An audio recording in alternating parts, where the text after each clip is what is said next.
Chapter 9. Personal Change That Lasts. Quote, "We are what we do. Excellence is not an act, but a habit." End quote. Aristotle. Personal change is not easy. It requires determination and an open mind. People who don't succeed don't learn from their mistakes and reject new ideas and good advice. Here are some questions for you to think about. Do you look for opportunities to learn new skills and perspectives? Do you admit when you've made a mistake? Do you accept feedback? Are you open to personal change? The American psychologist and philosopher William James said, "Action seems to follow feeling, but in reality, action and feeling go together. If we modify our actions, which are controlled by our will, we can change our feelings." That is, you can initiate a process of change in two directions, by changing your attitudes or by changing your actions. Both paths work, but changing your attitudes is more difficult than changing your actions, since they are under your control. For Aristotle, moral excellence or virtue is not an isolated act, but a habit or disposition ingrained in the person. According to him, excellence is acquired through practicing and repeating virtuous actions. Successful changes are created by being persistent in our actions until they become a habit. It was Aristotle's belief that excellence, aret in Greek, is the supreme goal of human life. For him, excellence was the purpose of life. Another ancient sage, Confucius, taught that personal growth is essential to attaining virtue and wisdom.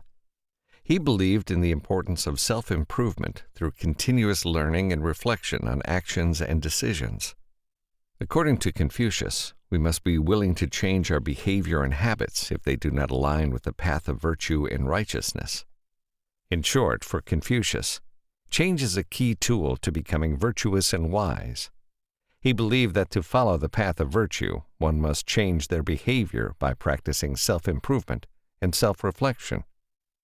He believed that people should be an example of virtues such as honesty, respect, generosity, personal discipline, and humility.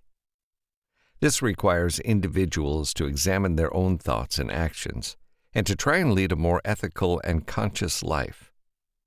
The book The Analects collects his maxims. In one of them, Confucius describes his own path. "From the age of 15, my heart and mind were focused on learning. At 30, he knew what to do. By the time I was 40, I no longer hesitated. At 50, I fulfilled the command of heaven. At 60, it was in harmony with the mandate. At 70, I could unleash my heart and mind without overstepping boundaries." As you can see from the quote, Confucius's path was long and required effort.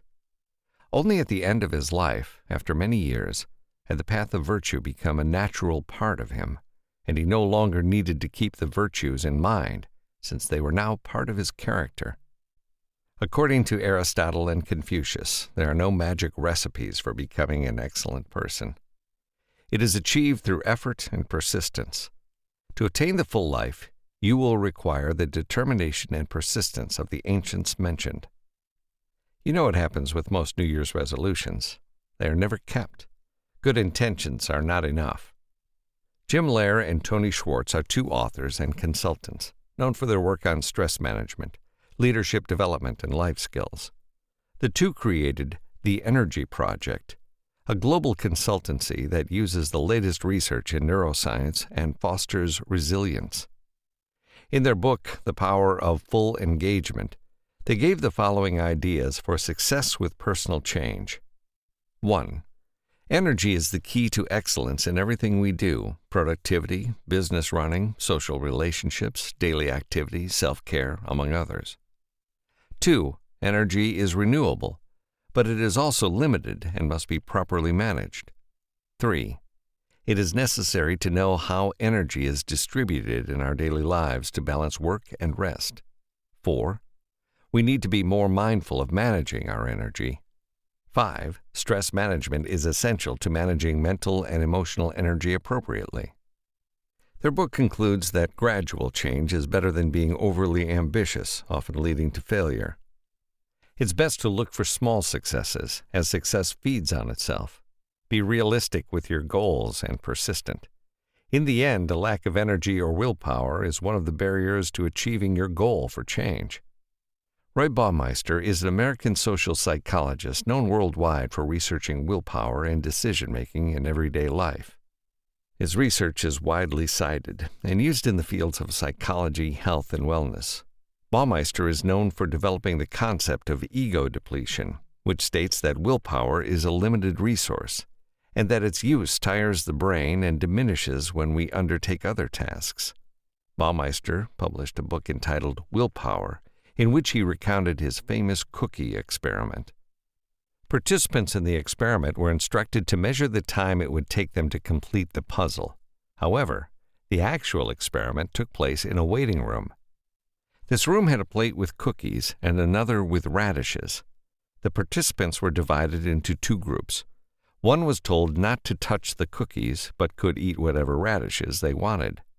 The other group could eat whatever cookies they wanted. After some time in the room, they moved into a room where there was an extremely complex puzzle, practically impossible to complete. It was found that the participants who were not allowed to eat the cookies abandoned the puzzle earlier than the group who could eat the cookies. In a way, refraining from eating the cookies had exhausted their willpower. Baumeister showed that people who inhibit their desires have a harder time staying focused, resisting temptation, and generally continuing to work on tasks for an extended period of time. In addition, he showed how practice improves willpower and self-control. For example, if you regularly practice self-discipline and get your brain used to self-control, it becomes more effective and less tiring. Baumeister has also explored how factors such as nutrition, stress, and alcohol consumption affect willpower and the ability to self-control. In short, Baumeister, with his research on willpower and self-control, has made it possible to regulate our behavior to achieve goals and lead a healthier, more balanced life. As the Irish writer Oscar Wilde said, "I can resist anything but temptation."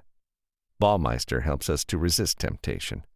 Finally, I recommend 3 steps to help you succeed in achieving your personal change. 1. Focus on a few goals. Think about what outcome you want to achieve because of what you've discovered during this book. Focus on a few important goals, perhaps 1 to 3. 2. Create a positive attitude toward the change you want. Start by believing in yourself. Do you have negative thoughts about your ability to achieve something? Look to the future with hope. Personal development starts when you focus on action. Henry Ford, the founder of the Ford car brand, said, "If you think you can do something or you can't do it, you're right both." Examples of changing your thinking. Limiting beliefs. I can't do it. I can't learn new things. I can't change. It doesn't matter what I do. Empowering beliefs. There is always a solution. I can improve. I can change. What I do is worth it. 3. Get support from others. Social support is critical for you to succeed in your change. You can learn from the example of other successful people, and they can also give you emotional support when you need it. If possible, talk to someone you trust and ask for their help. You can share with them the goals you've set for yourself and ask for their advice. There are certain rules. That person must listen without interrupting. They can ask questions to clarify aspects that are not clear. And very importantly, they should not judge you. Final thoughts. We have come to the end of this book. My goal has been to help you achieve the full life. I hope that the book's message and its exercises have helped you discover your Ithaca, your purpose. In the end, success in your life depends largely on you. Of course, every life has its own circumstances. You find yourself in those circumstances and must make the best decision and be clear about your values and purpose. Doing so will help you make better decisions. And remember the rule of minimizing your regret. When you face an important decision about your life, think and ask yourself, if I don't do this, will I regret it in the future when it's too late? Take advantage of your life, for you really do have treasure in your hands. One of my favorite philosophers is Bertrand Russell. He is one of the founders of analytic philosophy and is known for his work in mathematical logic, set theory, epistemology, and metaphysics. He is also a political and social activist, advocating for world peace and eliminating nuclear weapons. He won the Nobel Prize in Literature in 1950 for advocating humanism and freedom of thought. He died in 1970 at the age of 97. In a short essay entitled How to Grow Old, he wrote, "An individual human existence should be like a river, small at first, narrowly contained within its banks and rushing passionately past rocks and over waterfalls. Gradually, the river grows wider, the banks recede, the water flows more quietly, and in the end, without any visible break, they become merged in the sea and painlessly lose their individual being." The Russell River is a good metaphor for life. I'll leave you with one final quote. "The best time to plant a tree was 20 years ago. The second best time is now." Confucius. It's never too late to live the full life you deserve.